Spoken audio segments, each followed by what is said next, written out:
गोदान में अंकित स्त्री पुरुष के पारिवारिक संबंधों का चित्रण करते हुए प्रेमचंद की नारीत्व की अवधारणा पर प्रकाश डाली है।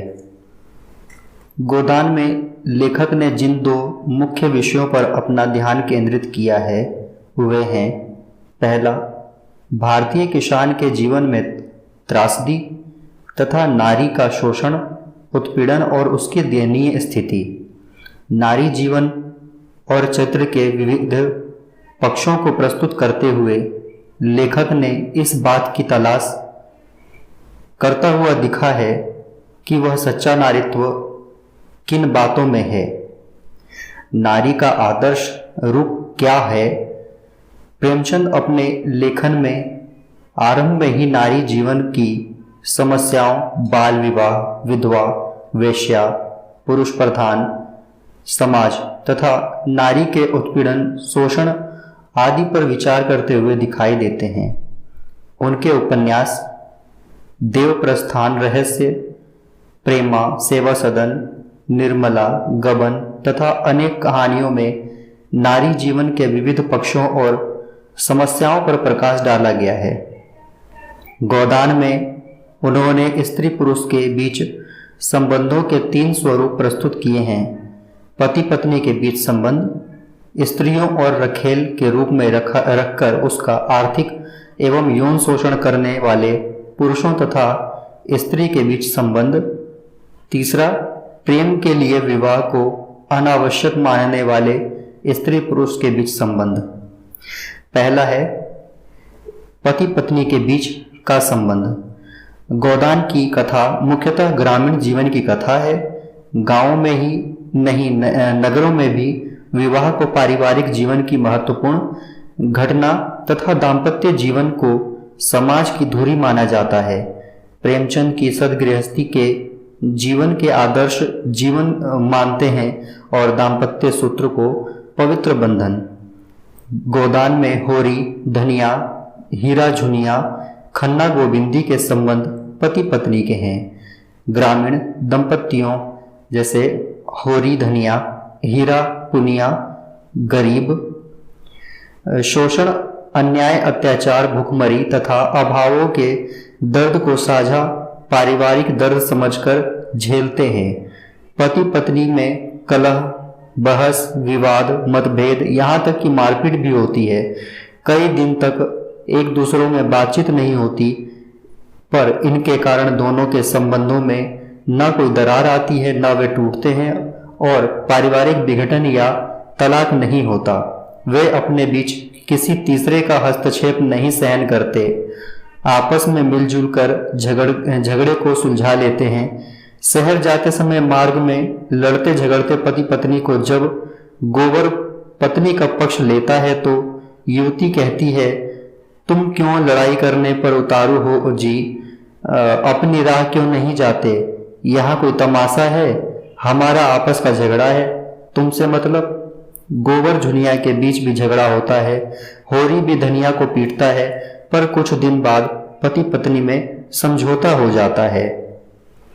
होरी को ज्वर आता है और धनिया गोबर को घायल देखकर झुनिया अपने अपने पतियों की सेवा शुश्रूषा करने लगती है। उनका पति के प्रति प्रेम, ममता तथा कर्तव्य भाव जागृत होता है और वे पति परायणा बन जाती है। पति पत्नी पुनः प्यार से रहने लगते हैं। शहर में गोविंदी पर उसका पति कम अत्याचार नहीं करता, मालती पर डोरी डालता है, अय्याशी का जीवन बिताता है, पर गोविंदी अपने पति परायणा बनकर सब अन्याय अत्याचार सहती है। ये सभी स्त्रियां पतियों के द्वारा किए गए अपमान, अत्याचार, अन्याय, उत्पीड़न को चुपचाप सहती है। इसका कारण पारंपरिक आचार संहिता, मनुवादी सोच, नारी को परावलंबी होना, शहर में जागृति उत्पन्न हो रही है। अतः वहां राय साहब की पुत्री मीनाक्षी अपने वेश्यागामी लंपट पति का विरोध ही नहीं करती, उसे कोड़ों से पीटने को भी उद्यत हो जाती है। स्त्री पुरुष के बीच विवाहेतर संबंध।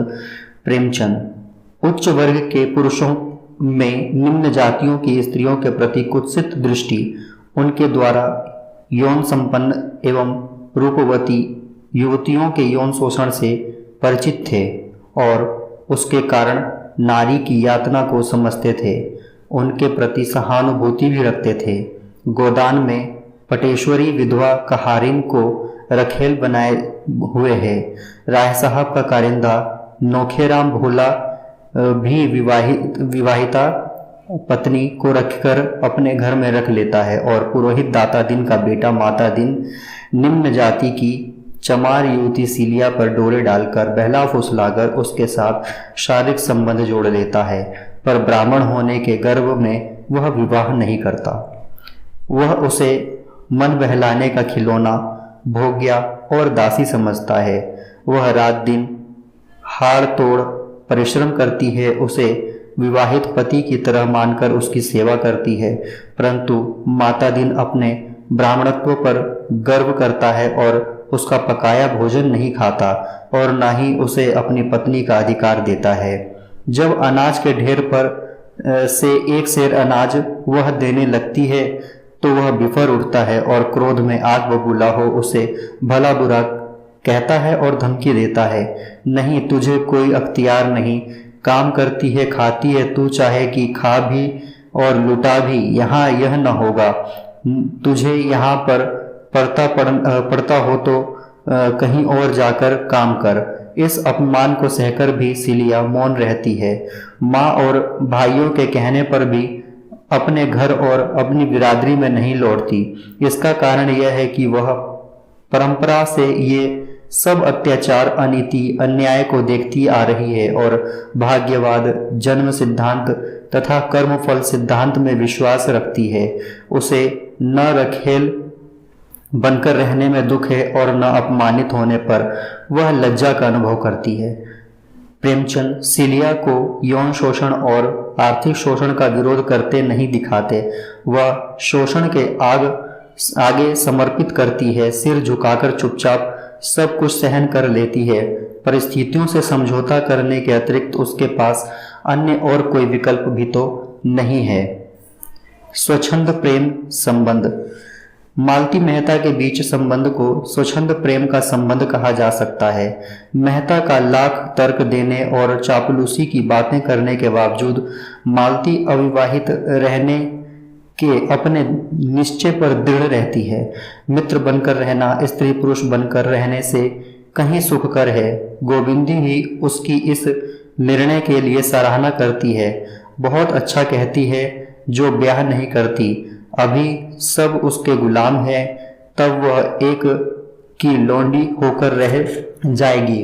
वस्तुतः प्रेमचंद प्रेम विवाह, नारी स्वतंत्रता आदि के संबंध में कोई अंतिम निर्णय नहीं कर पा रहे थे। वह किसी निश्चित निष्कर्ष पर नहीं पहुंच पा रहे थे, अतः वे मुक्त स्वच्छंद प्रेम और विवाह के संबंध में प्रश्न उठाते अवश्य हैं, पर निर्णय नहीं कर पाते। उनके विचारों सिद्धांतों के वाहक और समर्थन प्रोफेसर मेहता भी इस प्रश्न से कतराते हैं और गोल मटोल जवाब देते हैं। समाज की दृष्टि से विवाहित जीवन को व्यक्ति की दृष्टि से अविवाहित जीवन को श्रेयस्कर बताते हैं। फिर भी लगता है कि प्रेमचंद का झुकाव विवाहित जीवन पति पत्नी के बीच प्रगाढ़ निस्वार्थ प्रेम, त्याग, सेवा भाव एवं समर्पण भाव की ओर अधिक था। मेहता कहते हैं, जिसे तुम प्रेम कहती हो वह धोखा है। उद्दीप्त लालसा का विकृत रूप उसी तरह जैसे सन्यास केवल भीख मांगने का संस्कृत स्वरूप है। वह प्रेम मगर वैवाहिक जीवन में कम है तो मुक्त विलास में बिल्कुल नहीं। सच्चा आनंद, सच्ची शांति केवल सेवा व्रत में है। प्रेम जब आत्मसमर्पण का रूप लेता है तो ब्याह है, उससे पहले अय्यासी है। मेहता की दृष्टि में गोविंदी ही पत्नी का आदर्श रूप है, भारतीय नारी की सच्ची प्रतिमा है। प्रेमचंद ने मालती की परिणति तितली से मधुमक्खी में करके भी भारतीय नारी के सेवा भाव तथा समर्पण भाव को श्रेयस्कर माना है। उनके ये विचार कामायनी में प्रकट किए गए विचारों के रूपांतरण ही है। समर्पण लो सेवा का सार, दया, माया, ममता और लो लाज, मधुरिमा, लो अगाध विश्वास। मालती की रमणीय रूप त्याग कर माता का रूप धारण करना प्रेमचंद की नारी संबंधी अवधारणा को स्पष्ट कर देता है। उनकी सहानुभूति नारी के मातृत्व रूप के साथ गोदान को पढ़ने के बाद उसमें मालती को रमणीय रूप त्याग कर माता रूप धारण करते हुए देखकर और प्रोफेसर मेहता द्वारा मालती की भूरी भूरी प्रशंसा करते हुए पढ़कर हमें विश्वास हो जाता है कि प्रेमचंद एक और स्वस्थ गृहस्थ प्रेम दाम्पत्य जीवन का समर्थन करते हैं तथा दूसरी ओर सच्चे प्रेम के लिए सेवा भाव, आत्म बलिदान, पूर्ण समर्पण को आवश्यक मानते हैं। ऐसा करने पर भी वह नारी श्रद्धा के पात्र बन जाते हैं।